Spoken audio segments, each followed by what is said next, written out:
नमस्कार, मी विजय चंद्रकांत वनवे, जिल्हा परिषद प्राथमिक शाळा वडू खुर्द, तालुका हवेली, जिल्हा पुणे. आज आपण गुणाकार हा घटक पाहणार आहोत. गुणाकार ह्या घटकामध्ये एक अंकी संख्येने एक अंकीला गुणणे हा पार्ट प्रथम आपण पाहणार आहोत. त्यानंतर आपण इतर पण दोन अंकीला एक अंकीने गुणवणे, तीन अंकीला एक अंकीने गुणवणे, दोन अंकीला दोन अंकीने गुणवणे, तीन अंकीला तीन अंकीने गुणवणे, असं क्रमशः पाहत जाणार आहोत. तर प्रथमतः आपण पाहूयात एक अंकीने एक अंकीला गुणवणे. इथं आपण उदाहरणं घेतलेली आहेत.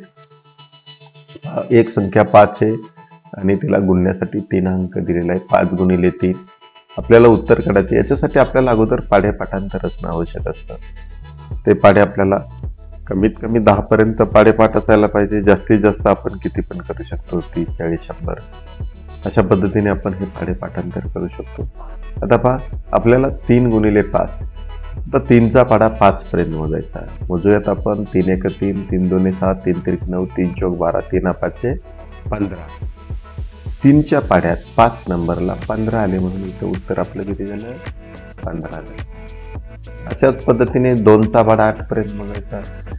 बे 1 बे 2 4, बे 3 6, बे 4 8, बे 5 10, बे 6 12, बे 7 14, बे 8 16. इथं असं 16 लिहायचं.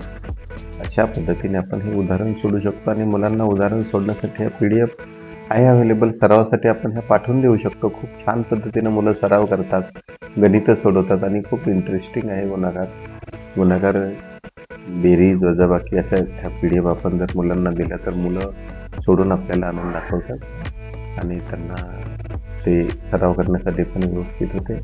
आता आपण 2 अंकीला 1 अंकीने गुणवणे हा पार्ट पाहूया. पहिल्यांदा आपण 1 अंकीला 1 अंकीने गुणवणे पाहिलं. आता इथं वरती 2 अंकी संख्या आहे आणि जो गुणण्यासाठी अंक दिलाय तो 1 अंकी आहे.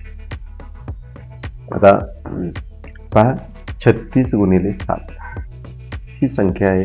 36ला आपल्याला 7ने गुणायचं आहे. आपल्याला गुणवता वेळेस एकक स्थानच्या अंकापासून सुरू करावं लागतं गुणण्यासाठी. आता आपण इथं जी संख्या आहे 7, वरती किती आहे? 36, त्याच्या एकक स्थानचा अंक आहे 6. मग 7ने 6ला गुणायचं म्हणजे काय करायचं? 7चा पाढा 6 पर्यंत मोजायचा.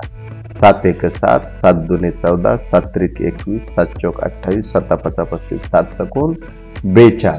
42 ही संख्या 2 अंकी आली, पण त्या 42चा फक्त एकक स्थानचा 2 हा अंक इथे लिहायचा आणि उरलेला जो 4 अंक आहे तो 4 अंक आपण हातचा पकडायचा, तो याच्या वरती लिहायचा दशक स्थानात.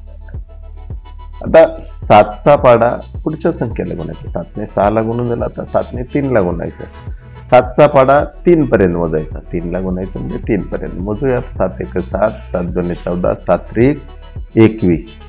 21 ह्या संख्या 7ने 3ला गुणल्यानंतर आला. आता हे वरचे हातचे आहेत ते 4 त्याच्यामध्ये वाढवायचे. 21 अधिक 4 बरोबर किती होतात? 25. पुढे अंक गुणण्याला नसल्यामुळे आता इथं हातचा धरायची काही गरज नाही. तर 25ला 25 आपण डायरेक्ट मांडू शकतो. म्हणजे 36 गुणिले 7 बरोबर किती आलं? 252. अशा पद्धतीचं आपण 2 अंकीला 1 अंकीने गुणणे. आता आपण दुसरं जर पाहिलं तर तशाच पद्धतीचं 2 अंकीने 2 अंकीला गुणणे हे एक उदाहरण आहे आपल्याला. आपण हे कसं करायचं हे पण पाहूयात. आता पहा, ती पहिली संख्या आहे 68 गुणिले 12. आपला जर 12चा पाढा पाठ असेल तर आपण डायरेक्ट 12 बारी 8 करू शकतो. 12 गुणिले 8, 12 गुणिले 8 केलं तरी चालते. किंवा 2 अंकीने गुणवता वेळेस आपला जर पाढा पाठ नसेल तर आपण समजा 2 गुणिले पहिल्यांदा 2 गुणिले 8 ठीक आहे, एका अंकाने गुणायचं खालच्या संख्येच्या. 12 गुणिले 8 तर 2 गुणिले 8 करायचं. बे 8 16. 16चा 6 इथं लिहायचा. 1 हा हातच्या आलेला आहे तो इथं वरती द्यायचा. नंतर बे 6 12 आणि हातचा आहे किती झाले? 13. अशा पद्धतीने आपण इथं याचे व्यवस्थित अंक एकाखाली एक आले पाहिजे. त्याच्यानंतर आता 1 संख्येने गुणून झालं 2ने, म्हणून इथं 1 0 द्यायचा असं. आता 1ने गुणायला सुरुवात करायची. अगदी 2ने जसं गुणलं तसंच 1ने गुणायचं. 1चा पाढा 8 पर्यंत, 1 8 8, 1 6 6. अशा पद्धतीने आपण हे बनवू शकतो. नंतर याची काय करायची, बेरीज करायची. 6 अधिक 0 6,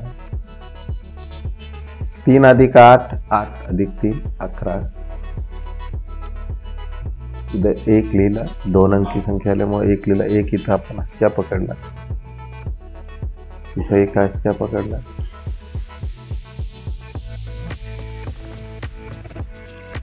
नंतर हे हातचा 1 हा 1 2 आणि हे 6 किती झाले 8. आपलं उत्तर आलं 816. अशा पद्धतीने आपण 2 अंकी संख्येला 2 अंकीने गुणणे हे आपण उदाहरणं सोडू शकतो. अशी ही उदाहरणं सरावासाठी दिलेली आहेत, ते आपण हे करू शकता, सोडू शकता ती उदाहरणं. अशा पद्धतीने आपल्याला तो सराव करता येतो. ओके, आता पुढचं पाहूया. 2 अंकीने 2 अंकीला गुणणे ही आपली उदाहरणं आहेत सरावासाठी. ती उदाहरणं आपण सोडू शकतो. छान उदाहरणं आहेत. अशा पद्धतीने आपल्याला त्याचा सराव करता येतो.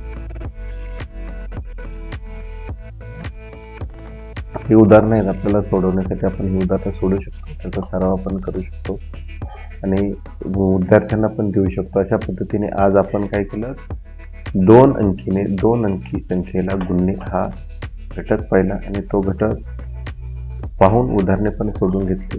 वेगवेगळ्या पद्धतीचे उदाहरणं आपण अशा पद्धतीने सोडू शकतो. आता आपण याच्यातलं एक उदाहरण सोडूया, कशा पद्धतीने आपण करू शकतो ते. आता इथं दिलेली पहिली संख्या 83, दुसरी संख्या आहे 43. 83 गुणिले 43 हे उदाहरण आपण सोडून पाहूया कसं करायचं ते. अगदी छान पद्धतीने आपल्याला हे सोडवता येऊ शकतं आणि त्यासाठी आपण सराव करणे गरजेचे असते. चला तर आपण पाहूयात.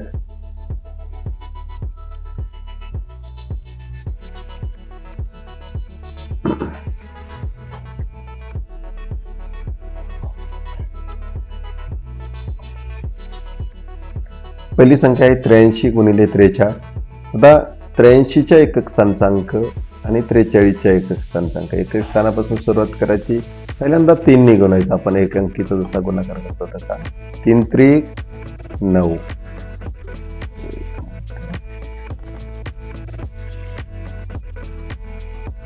3 त्रिक 9. नंतर 3चा पाढा 8 पर्यंत मोजायचा. 3 8 24. आता एक संख्येने गुणून झालं 83ला, म्हणून आपण 1 0 लावू शकले. तर 4 ने गुणायचं. 4 त्रिक 12. 12 ही 2 अंकी संख्या आहे, त्याच्यामुळे त्याच्या एकक स्थानचा अंक आपण काय करायचं, इथं लिहायचा 2. 1 हा हातचा पकडायचा.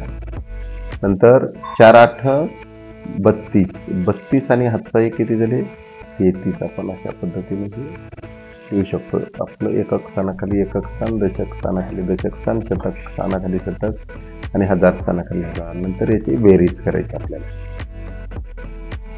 9 अधिक 0 9, 4 अधिक 2 6, 3 अधिक 2 5, 3 अशी 3.